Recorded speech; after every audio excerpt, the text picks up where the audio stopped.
Si ces phrases te parlent, elles ont un lien avec les TCA. Alors reste jusqu'au bout de la vidéo, je vais tout expliquer. Alors voilà, tu te dis peut-être souvent, il faut que je sois mince, il faut que je sois parfaite et forte, surtout que je dérange personne, puis que je sois toujours à la hauteur, etc., etc. Tu sais, tout ce genre de pensées qui te mettent bien la pression, tous les il faut qui font que tu ne te sens pas à la hauteur. Ça te parle ça? Alors aujourd'hui, dans cette vidéo, je vais t'expliquer pourquoi ces croyances te poussent tout droit vers les troubles du comportement alimentaire.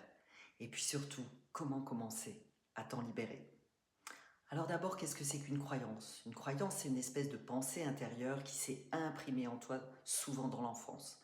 Mais ce n'est pas la vérité, c'est une interprétation créée pour répondre à un besoin essentiel, celui d'être aimé, d'être validé, de rester en sécurité. Et tu l'as pas vraiment choisie, tu l'as adoptée parce qu'à un moment, elle semblait nécessaire pour survivre émotionnellement. Dans mon parcours, celui que je raconte dans La faim au cœur, les tribulations d'une boulimie qui s'en est sortie, moi aussi j'ai longtemps cru que je devais être parfaite, forte, discrète, adaptée et que surtout je devais jamais déranger. Et je pensais que pour être aimée, je devais m'effacer. Et comme beaucoup de personnes qui vivent les TCA, j'ai construit une espèce de masque, le masque de la fille sage, performante et surtout qui montre rien. Mais entre ce masque et la vraie moi, il y avait un vide immense, un vide intérieur que bien sûr j'ai essayé de combler avec la bouffe. Et peut-être que toi aussi tu connais ce mécanisme. C'est pas ton estomac qui cherche à être rempli, mais tu as besoin de nourrir ta valeur, ton identité et puis ton droit d'exister vraiment. Et aucune alimentation ne peut apaiser ce vide. Alors la guérison commence quand tu reviens vers toi, vers ce que tu ressens, vers ce dont tu as vraiment besoin, quand tu arrêtes de te conformer et que tu recommences à habiter ton corps, tes pensées, tes émotions. Dans mon accompagnement, je travaille beaucoup sur l'enfant intérieur. Tu sais, cette partie sensible qui porte encore tes peurs d'autrefois et qui a tellement besoin d'être vue. Et tout naturellement, la relation à la nourriture se transforme. Alors aujourd'hui, je vais te proposer 4 actions concrètes pour commencer à te libérer. D'abord, la première, te poser la question fondamentale. Est-ce vrai que je dois me conformer pour être aimé? Et puis même pour aller encore plus loin, si quelqu'un t'aime quand tu te conformes, est-ce que c'est vrai qu'il t'aime pour ce que tu es? Je te laisse répondre à la question. La deuxième chose, observer les moments où ton masque se remet en place.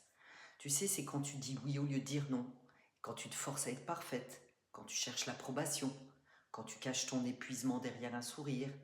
Je te propose de juste observer.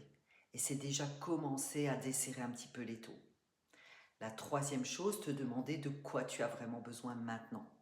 Est-ce que c'est de repos? Est-ce que c'est d'être entendu, d'être respecté, de poser une limite? Rappelle-toi, la bouffe n'est jamais le vrai besoin. La quatrième chose, te dire une phrase de vérité, comme par exemple « J'ai plus besoin d'être parfaite pour être aimée, je mérite d'être moi pleinement » ou bien « Je peux être authentique et rester en sécurité ». En tout cas, ces phrases te réalignent, t'apaisent et surtout, elles te nourrissent à l'intérieur. Et quand ton cœur est nourri, eh bien la bouffe n'a plus besoin de jouer ce rôle de refuge.